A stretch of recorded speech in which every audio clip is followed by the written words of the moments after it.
Boa noite a todos, né? Paz, graça e paz para todos. Eu queria dizer assim que estou um pouco nervoso, mas o meu espírito está alegre porque sempre que eu vou falar da palavra de Deus, alguma coisa me impulsiona. Ontem, no culto dos adolescentes, o irmão Felipe falou sobre chamado. E é justamente sobre isso. Eu creio que há um chamado na minha vida para falar de Deus, né? Falar, mesmo que não seja em púlpito, mas na faculdade, no trabalho, enfim. Sempre que eu falo, há uma certa paz. Não é aquela paz que o mundo dá, né? É a paz que excede o entendimento. E, para não ficar só nessas palavras, eu queria que os irmãos ficassem de pé, não é invalidando a oração da irmã, mas eu queria orar para que Deus direcione essa palavra, né, não somente por conta da avaliação, mas para que Deus direcione a alguns corações que precisam ouvir esta palavra. Porque ela é uma palavra, digamos assim, complexa. Por quê? Não só para nós, como cristãos, mas também para o nosso inimigo, para Satanás. Ela é de uma matéria chamada autoridade do crente. E essa matéria, ela é bem, como eu disse, complexa, porque muitas vezes nós não conhecemos essa autoridade que nós temos. Mas eu não vou falar sobre a matéria toda, eu vou falar apenas sobre as armaduras espirituais. E vamos orar. Maravilhoso Deus e Pai Celestial, mais uma vez estamos aqui, Senhor, na Tua presença, meu Pai, para entregar a Tua palavra, Senhor, para dar, Senhor, alimento às Tuas ovelhas, meu Pai. Deus querido, o Senhor sabe o que deve sair e o que não deve sair da minha boca. Então, Senhor, direciona a partir de agora, Senhor, tudo aquilo que eu for falar, que seja verdade, a Tua verdade e não a minha verdade. Em nome de Jesus, amém. Podem sentar. Queria que os irmãos abrissem no livro de Efésios, capítulo 6, no verso 14. Vou começar a ler porque o tempo é... Estai, pois, firmes, cingindo-vos com a verdade, vestindo-vos da couraça da justiça, calçai os pés com a preparação do evangelho da paz, embraçando sempre o escudo da fé, com o qual podereis apagar todos os dardos inflamados do maligno. Tomai também o capacete da salvação e a espada do Espírito, que é a palavra de Deus, com toda oração e súplica, orando em todo o tempo no Espírito, e para isto vigiando com toda perseverança e súplica por todos os santos. Amém. Essa palavra, ela fala muito comigo, porque foi a primeira mensagem que eu preguei há muito tempo atrás, numa igrejinha bem pequena lá do Ceará, em Fortaleza. E o apóstolo Paulo, inspirado pelo Espírito Santo, ele traz aqui uma verdade universal. Ela é verdade tanto no mundo físico quanto no mundo espiritual. E essa verdade, ela diz respeito à nossa proteção, à nossa defesa. E também, como cita aqui a palavra, né, ao ataque, que nós podemos atacar o inimigo, né? E eu vou iniciar com essa primeira. Estai, pois, firmes, cingindo-vos com a verdade. A verdade, irmãos, ele trata como um cinto, não é? Por quê? Qual é a função? Na verdade, assim, todas essas palavras, a gente tem que olhar para a função do cinto, a função da couraça, a função daquele material. Nessa mensagem, a verdade, ela é um cinto. E o cinto, ele serve para segurar a roupa, sustentar. Se você for ler aqui o capítulo 6, você vai ver várias vezes essa palavra firmes, ou firmeza. Estai, pois, firmes. Porque o cinto, que é a verdade, ela precisa segurar a sua armadura. Certo? Toda a sua armadura ela está sustentada pela verdade. E a gente sabe quem é a verdade, né? No livro de João, a palavra de Deus diz que o próprio Jesus disse: eu sou o caminho, a verdade e a vida, ninguém vem ao Pai a não ser por mim. Em algum provérbio, que eu esqueço agora, fala que a verdade, ela vai servir para sustentar a tua vida. Então é necessário que nós estejamos sempre falando a verdade. E o próximo é: vestido-vos da couraça da justiça. O que é uma couraça? Uma couraça nada mais é do que hoje nós conhecemos como colete. Um policial, por exemplo, ele usa um colete. Para que ele usa aquilo? Para proteger os órgãos principais, né? Os órgãos vitais. Se por acaso ele for atingido com aquilo, com alguma, sei lá, um projétil, alguma coisa, infelizmente ele pode chegar a morrer, porque ali estão nessa região, né, os órgãos vitais. Então a couraça da justiça é isso, ela protege todos os seus órgãos vitais espirituais. E por que ele fala couraça da justiça? Porque a nossa justiça é Cristo. Então, se nós colocarmos ele nesses órgãos vitais, que o principal é o coração, o que vai acontecer? Você vai estar protegido. Diante de um problema, diante de uma dificuldade, se você colocar ele em primeiro lugar, você vai estar protegido. Não confie nessa minha palavra, confie na palavra de Deus, confie no que ele diz. Ele é a justiça, ele é a verdade. Nós podemos ver aqui, que em apenas um versículo, nós podemos ver o quanto de Cristo está nessa palavra. O quanto ela é inspirada pelo Espírito Santo, assim como o apóstolo Pedro fala. Calçai os pés com a preparação do Evangelho da paz. Essa é uma palavra bem complicada, porque muitas vezes a gente pensa que o Evangelho ele é um embate. É para você ir lá para fora, brigar com alguém, falar, não, aceite Jesus, senão você vai para o inferno. Mas, na verdade, aqui ele está explicando, calçai os pés com a preparação do Evangelho da paz. O Evangelho ele é de paz e não de guerra. Então,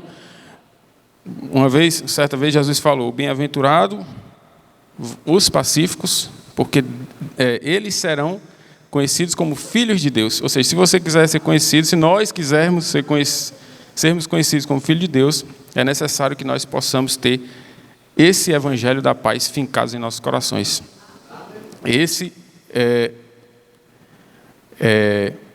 o Evangelho da paz significa o Evangelho da completude, do Shalom. É o Evangelho que Cristo veio nos entregar, que Cristo veio nos apresentar. Embraçando sempre o escudo da fé, com o qual podereis apagar todos os dardos inflamados do maligno. Esse, talvez, aqui seja o principal de todos eles, porque esse embate, muitas vezes a gente pergunta, mas nós não somos mais que vencedores? Então, por que eu estou falando de guerra? Por que eu estou falando aqui de uma armadura? A armadura é algo que você usa em tempo de guerra, em tempo de conflito. Mas por que então, se nós somos mais que vencedores, já somos vitoriosos, por que falar em guerra? Porque esse combate é um combate da fé. Por isso que o apóstolo Paulo falou, combati o bom combate, acabei a carreira e guardei a fé. Porque é o combate da fé. Em todos os outros aspectos da sua vida, você já venceu. Você já é mais que vencedor, na verdade. Você não é só vencedor.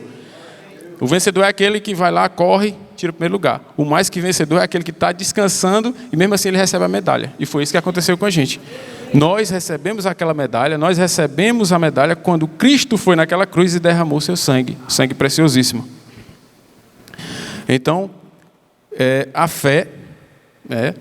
O escudo da fé é isso, é aquilo que vai proteger você. Não é para o escudo. Para que serve o escudo? O escudo não é para o combate aproximado, é para um combate a longa distância.